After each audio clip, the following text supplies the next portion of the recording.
اور اس کا ثواب کسی اور کو پہنچا دیا، وہ آج حصول ثواب بھی نہیں رہا، ایصال ثواب ہی رہ گیا ہے۔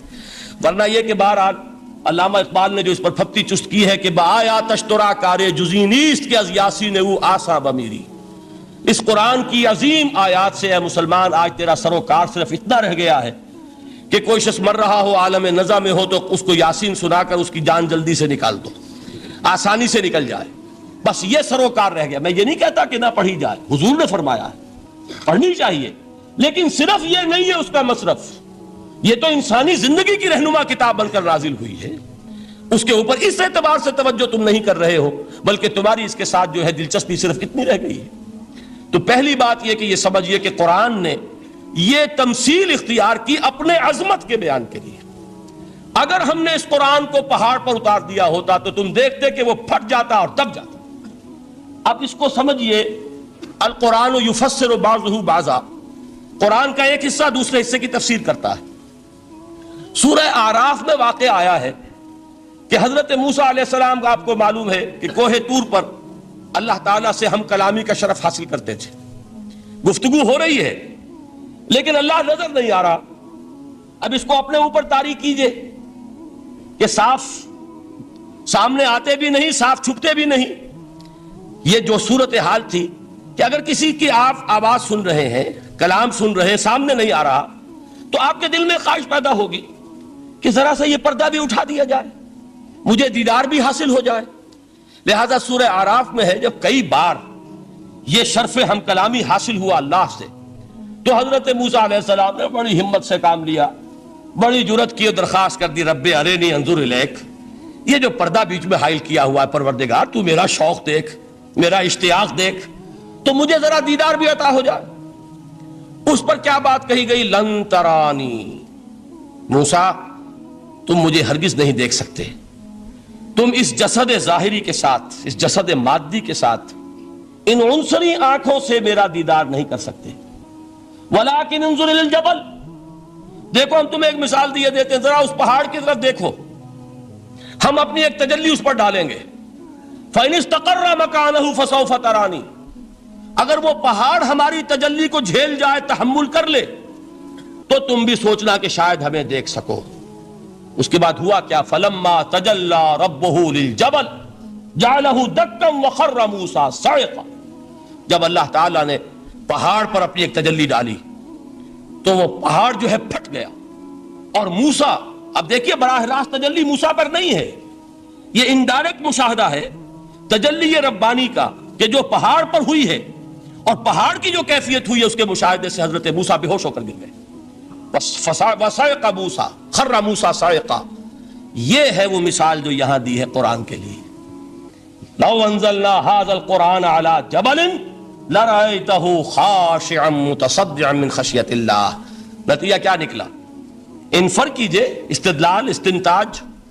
نتیجہ یہ نکلا کہ جو تاثیر تجلی ذات ربانی کی ہے وہی تاثیر کلام ربانی کی ہے، صرف یہ ہے کہ ہمیں اس کا شعور نہیں، ہمیں اس کا ادراک نہیں۔ یہ بالکل ذات کی تجلی کی جو تاثیر تھی وہی قرآن خود بیان کر رہا ہے کہ اس کلام ربانی کی بھی۔ اس کو بھی علامہ اقبال نے خوب کہا ہے، فاش گویم آنچ در دل مزمرست، صاف کہہ دیتا ہوں جو کچھ میرے دل میں ہے، این کتابیں نیست چیزیں دیگر است، اسے کتاب نہ سمجھ بیٹھنا قرآن کو، یہ کتاب نہیں ہے، کچھ اور ہے۔ کچھ اور کیا ہے؟ مثل حق پنہاؤ ہم پیداستو، زندہ پائندہ گویاستو، یہ تو جیسے اللہ تعالیٰ کی ذات ہے، مثل حق، ذات حق سبحانہ و تعالیٰ کی طرح یہ زندہ ہے، پائندہ ہے۔ مثل حق، پائندہ گویاستو، یہ جو ہے زندہ ہے، یہ متکلم ہے، کلام نہیں ہے۔ کل صفات ربانیہ جو ہیں ظاہر اور باطن، مثل حق پنہا، ظاہر و پنہا، اور حی و قیوم جیسے اللہ کی ذات ہے، وہی صفات اس کلام کی ہیں۔ اور اس کے بعد وہ شعر آیا تھا جو میں پہلے سنا چکا ہوں، چوں بجاں در رفت جاں دیگر شود، جب یہ قرآن کسی انسان کے اندر سرایت کر جاتا ہے، اس کے دل پر نازل ہوتا ہے۔ دیکھیے یہ الفاظ آپ کو کہیں اور نہیں ملیں گے۔ میرے نزدیک جہاں علامہ اقبال اس دور میں قرآن کی عظمت کا سب سے بڑا ثبوت ہے، وہاں عظمت قرآنی کے سب سے زیادہ واقف اور اس کا سب سے زیادہ شعور رکھنے والے بھی علامہ اقبال ہیں۔ یہ الفاظ آپ کو کہیں نہیں مل سکیں گے کہ مثل حق پنہاؤ ہم پیداستو، زندہ و پائندہ و گویاستو، چوں بجاں در رفت جہاں دیگر شود، جہاں چو دیگر شد جہاں دیگر شود۔ جب یہ انسانوں کے اندر سرایت کر جاتا ہے، ان کے اندر ایک انقلاب آ جاتا ہے، اور یہ اندر کا انقلاب ہے جو ایک عالمی انقلاب کا پیش خیمہ بنتا ہے۔ آپ آرڈیننس کے ذریعے سے نمازیں پڑھوائیں گے تو پھر نماز وہی پڑھی جائے گی جو آفس ٹائم میں آئے گی، باقی اور کیوں پڑھیں گے؟ وہ تو آرڈیننس کے ذریعے سے پڑھائی جا رہی ہے نا۔ اس کا حشر تو وہ ہوگا جو ہمارے ہاں دیکھا جا چکا ہے۔ اور اس وقت بھی، اس زمانے میں میں نے یہ سنا ایک جگہ کہ کلاس 4 امپلائیز جو ہیں، وہ شروع میں جب آرڈیننس نافذ ہوا تھا ہمارے ہاں تو دفتروں میں بڑا اہتمام ہوا، آفیسرز نے خاص طور پر بڑے اہتمام سے ظہر کی نماز پڑھنی شروع کی۔ لیکن مجھے بتایا گیا کہ کلاس 4 امپلائیز جو ہیں ہمارے، یہ ڈرائیورز ہیں، پیئنز ہیں، یہ کھڑے ہنستے رہتے ہیں، شریک نہیں ہوتے۔